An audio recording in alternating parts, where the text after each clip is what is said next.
In Vietnam, his job was to dispose of enemy personnel. To kill. Period. Win by attrition. What do you want to do with the gasoline station? Blow the shit out of it. Blow the shit out of it? Blow the shit out of it. Sure picked one hell of a guy to mess around with. John Rambo is a Vietnam vet. He's a Green Beret, Congressional Medal of Honor. Rambo did bring out a darker side of me. You better be careful about the engines of violence you create because they can turn on you. We're dealing with somebody who had a complete mental breakdown as a result of his experience in Vietnam. It wasn't my war, and I did what I had to do to win, but somebody wouldn't let us win. The metaphor of the long-term effects of the Vietnam War on America. It's all in the past now. For you! For me, civilian life is nothing. There was a time when he was very special. Special my ass. He was just another drifter that broke the law. Well, you did some pushing of your own, John. They drew first blood, not me. They drew first blood. We were basically breaking a little bit of new ground. It was the first time, I think, that we had this kind of like super soldier now declare war with high-tech weapons on his own country. We've seen, renegades this and renegades that, the anti-hero, but not to this degree and not with this kind of lethal ability. I had students just back from Vietnam who had a whole lot of trouble accepting me as an authority figure. Many of them were younger than I was. And what gives you the right to tell us what to do when we've been over there risking our life for our country? So I used to hang around after class to talk to them to try to understand what was going on in their minds. They would tell me about how they had trouble sleeping, how they had nightmares, how if they heard backfires or loud noises, it wasn't uncommon for some of them to dive to the pavement. It was then I began to learn about certain behavior patterns that we now call post-trauma stress. And I thought what I would do was write a novel which was about a version of the students whom I'd had. The book was published in 1972. Larry Terman took it to Columbia Pictures. Columbia immediately turned around and sold the property to Warner Brothers. Robert Shapiro, who'd been my agent, was then vice president of Warner Brothers, and he came to me one day and he said, would you like to develop this script?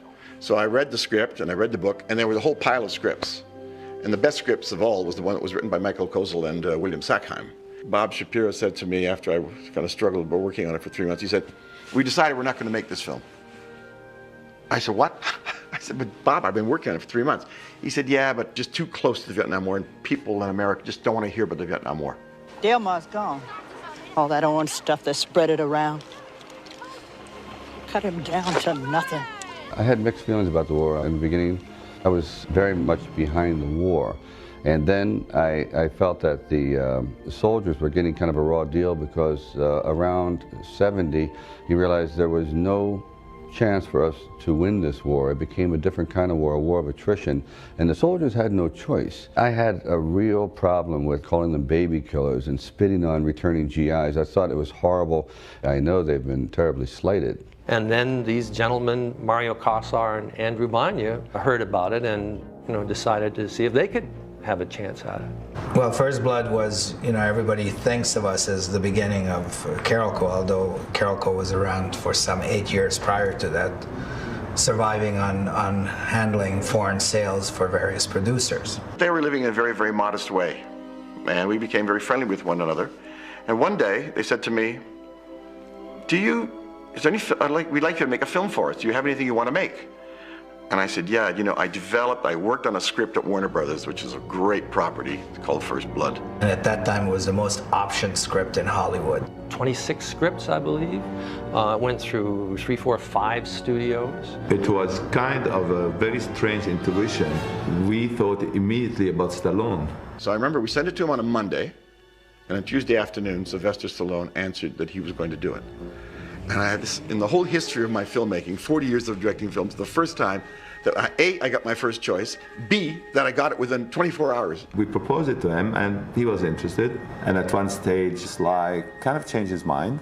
It was kind of a jinxed project. It had been around to many actors and had gone through many changes with directors, and I was very nervous. As a matter of fact, the day of filming, I was hoping that it would never happen, that we would just go away, and it didn't. And then I looked at Andy and I said, he maybe doesn't want to act it anymore, but he's got the character so much, he's been so much involved.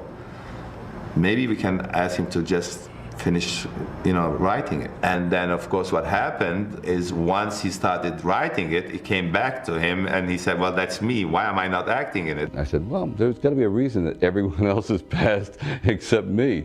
And so I didn't go into it saying, oh, yeah, this is going to be a winner. And, of course, everybody in town thought, here are the two foreigners. What are they doing? In fact, we asked ourselves what we were doing. Both Warren and I, as two young kids on the block, they said, they're never going to deliver a movie with Stallone. I mean, you're out of your mind. So nobody bought it. First Blood was very strangely financed, actually. I had my godfather who was a banker in France. And I said, will you do me a favor? He said, what? I said, I believe a lot in this book that I want to make into a movie, and I need a loan. He said, okay. He said, how much is the loan? And I don't know how actually I pronounced it, but it came out. I said, 18 million. And he said, what, can you, because in those days that was the word, can you pre-sell, can you cover? Will you be okay? I said, oh, sure, no problem. Because in my mind, I was going for it. The problem was, in the novel, I had a very angry character, and he practically destroys that town. He's relentless when he finally gets angry. We didn't want to make this guy a crazy murderer, which is what the script felt like. Look, John, we can't have you running around out there wasting friendly civilians. There are no friendly civilians. I think in the original Kozel-Sackheim script, he killed 18 people. It was like target practice for him. We wanted to make him more like a guy who was really lost and he didn't know what to do with his life, and he was a victim of circumstances. Stand right where you are! Give yourself up! I didn't do anything! One thing that Sylvester has, he's a great populist sense. He knows what the movie public likes to see and what they don't like to see. He said, how about if he never kills anybody? I said, oh, that's great. That's wonderful. He maims them. He puts them out of action. People think it's too violent. If you look at it, he never kills a single human being. I could have killed them all. I could have killed you. In town, you're the law. Out here, it's me. Don't push it. One person gets killed because of his own stupidity in taking off his safety belt in the helicopter.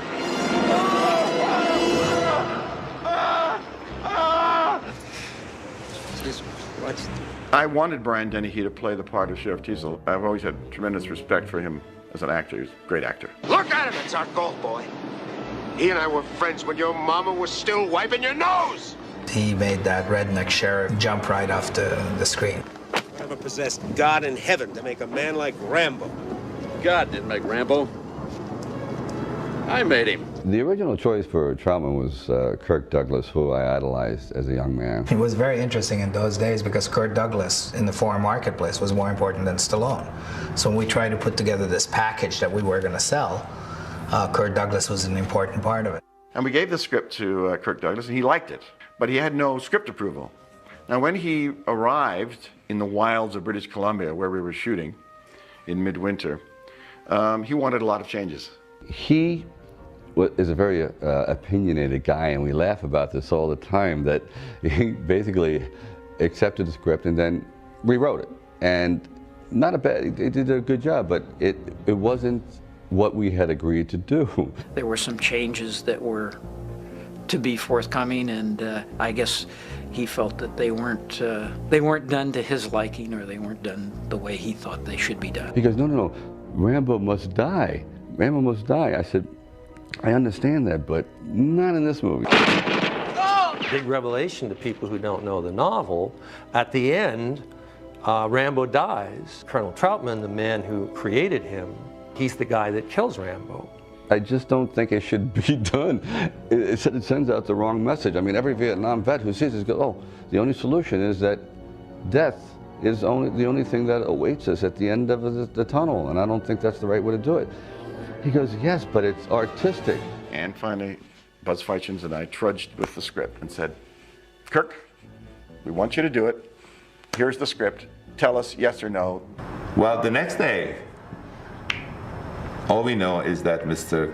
Kirk Douglas, because you know the pages come in and things like this, has his car waiting outside his trailer, jumped in it, went to the airport, and took the flight back to Los Angeles. I'm gonna come in there and fly you the hell out. I saw him years later, and he goes, you know what? My way was still the better way, Sly. It was artistic, but then again, it would have cost you about $1 billion, so maybe I'm wrong. If you listened to me, you would have been broke, but politically and artistically correct. I recall Andy and Mario both scrambling very hard to try and find someone to replace him. I got a call from my agent. It was late on a Saturday afternoon. The good part is they want you to play Colonel Troutman. That's the good part. The second part, they want you to start Monday. Richard arrived during the day. He flew up from Los Angeles. That night he was shooting. And he said, Ted, I don't know what I'm doing. I don't know where this character is going. You got to just feed me line by line and tell me what I'm doing in this picture till I get caught up. Don't forget one thing. What? A good supply of body bags. And from there on, he became Troutman. Somewhere in this rugged mountain countryside, possibly above the snow line, shrouded in mist, the fugitive John Rambo is hiding. The locations there were absolutely wonderful. It was the rainforest, the wet rainforest up there. It rained every day while we were shooting. I had to change my clothing two or three times a day. The temperatures were extraordinary. We really got down to 40 degrees below with the wind chill. And I'm standing there, I've got on my long underwear, I've got on 3 layers of socks, I've got my gloves, I've got my green beret, I've got all this, and Sly is standing there in a t-shirt. And I'm thinking, I'm cold. But it was wonderful. Everything was always wet and uncomfortable. You really felt for poor Rambo, stripped to the waist with that pathetic little piece of tarpaulin over his shoulders. My one regret in First Blood is that I should never have worn a tank top. We definitely should have worn Gore-Tex because it was that cold. So if we had to do it over again, I think I would have kept my shirt on. It got awful cold. It was his example that I think made all of us live through the extreme cold that we had to live through. Well, Rambo was the best. A man who's been trained to ignore weather, ignore pain. That took like 19 takes of this thing, and Sly was black and blue by the time, the shot was over. There was a vast array of stunts that were very, very, very dangerous. As a matter of fact, the first stunt was falling through the tree.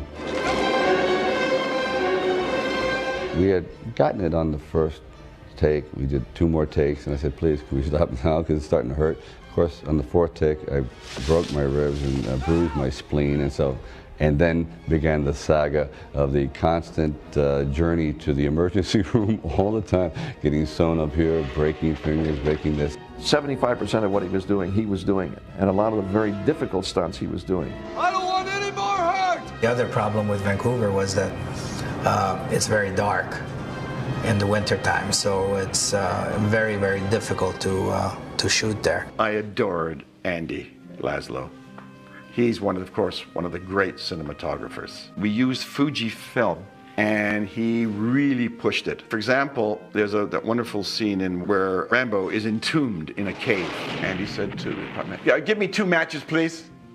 So we took 2 matches, and he stuck them. Give me some glue, please. And he stuck them together. He said, all right, Ted, we're lit. You don't notice that it's 2 matches stuck together, but it was that one match, and he lit that scene. We just love Jerry's music. We think that Jerry's music added an emotional quality to the films that he had scored that would be really important to soften this character, because he came across as a very harsh human being just on film. And when Jerry's score gets added to that mix, it becomes a wonderfully emotionally touching story.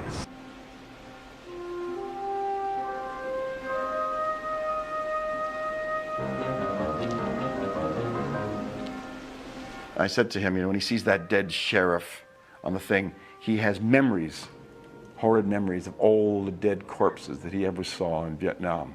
They all come flooding at him.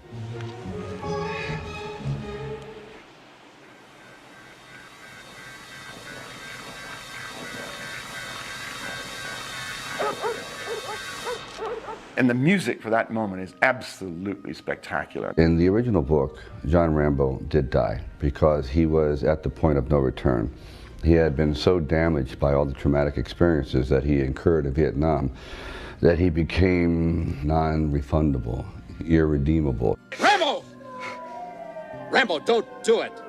He knows when Troutman comes into that police station where he's holed up and surrounded by the police and by the military, he knows why Troutman has come there. You've done enough damage! This mission is over, Rambo. Do you understand me? This mission is over! And he says to him, "You've got a gun under your tunic, haven't you?" And Troutman says, "Yes." And he pulls it out. And he says, "You created me. You trained me. Now you kill me." And Troutman raises the gun, but he can't bring himself to kill this creation of his, the perfect soldier, practically. And Sylvester reached out, presses the trigger, and he blows himself away. There was quite a lot of controversy internally about how the movie should end. And I remember one famous line from Sly who told me, "Just remember Rocky." "You can't kill Rocky." I said, "It's not Rocky, it's Rambo." You never kill your hero at the end or something like that. And we had a test screening in Las Vegas with this ending. And the audience were into it. I mean, we felt immediately we had a success on our hands. You could just tell this kind of visceral reaction to the people. People were all into it. I got there all with him all the way. And suddenly, there was a dead silence when he got killed. And a voice said, "If this director is in the audience, he should be strung up to the nearest lamppost." Not the sort of ending that an audience would want to see. I think we were so much on Rambo's side by that time that we didn't want to see him die. We wanted to see him successfully get on with his life. We just ultimately decided that making him live was the right way to go. You're the last of an elite group. Don't end it like this. Back there, I could fly a gunship. I could drive a tank. I was in charge of $1 million equipment. Back here, I can't even hold a job. Fucking guys! Ah! He basically has a nervous breakdown and cannot deal with all the pent-up stimulus that he's been forced to absorb. And then it explodes in a frenzy where he cannot keep all the thoughts together. An ongoing stream of consciousness that eventually led him to be so helpless and goes into Colonel Troutman's arms. At the very end, the man, the warrior, becomes the child again, and Troutman becomes a father figure. So in the very end, Rambo really did need love, needed some kind of human contact. They didn't know they had started a war that they could never win. Sylvester Stallone in First Blood. All the foreign distributors came to the African Embassy Theater in Westwood. At the end of the screening, it was like the New York Stock Exchange. They went crazy. They went totally crazy. All the exhibitors jumped to their feet and they were screaming at Andy Vanya and Mario Cassar across the room, making bids for the distribution of this picture. Poor Andy and Mario were pinned up against the wall by 3 Japanese distributors. "We want this film." They're waving checks in the face of Andy and Mario. "We want it. Give it to me. It's mine." Within 2 hours, all the foreign was sold at very high prices. We managed to segregate or separate the rights in the United States, which nobody has ever done before. That we had a different distributor for video, for cable, and ultimately for domestic. And the two were never cross-collateralized, so we really ended up with a formula that was unique in the business by chance. And consequently, the film made a lot of money for us. Most everyone loves to side with the underdog, as we all loved rooting for Rocky in his screen battles. But now we see a different side to Sylvester Stallone. As John Rambo, he brings out a character as heroic as perhaps someone we've all known in this, his latest film, First Blood. Released, I think, in October. I think it was, at that time, it was a picture that had the biggest release in October, maybe in history. That's not a month where big pictures are usually released. They're usually saved for the Christmas holidays. I think in those days, I think it's $7 million the first weekend, which was huge. But what was interesting about it is that the next weekend it did 7, and the following weekend it did 7, and the thing never dropped. Gene Siskel and Roger Ebert, when they were together talking about the film and talking about, oh my God, all the destruction of private property, they sounded like the Chamber of Commerce. It was the nature of the film itself. The story appealed to the American public. It came out at the right time. By 1982, I think the American public realized that the Vietnam veterans had been treated very shabbily, and there was a mood of guilt about it. And they felt that the Vietnam veterans were being used as a scapegoat for all their negative feelings about the war. The message was that we shouldn't be so hard on, the bearer of bad news. These people were just doing a job, and I felt that at the very end, the speech that Rambo gives about wanting to come back, that really he's America's child, and I was just doing a job, and now I can't even get a job parking cars back here. What did I do wrong? I was just being patriotic. I went to a cinema in Times Square on Broadway, and I've never seen such a visceral response to the film. They went crazy over this film, yelling, scream, get him, it was something that was the most extraordinary, yelling at the screen. I've never seen anything like it. I like First Blood the most of all of them. It seems that everything that the character achieved and conceived was possible.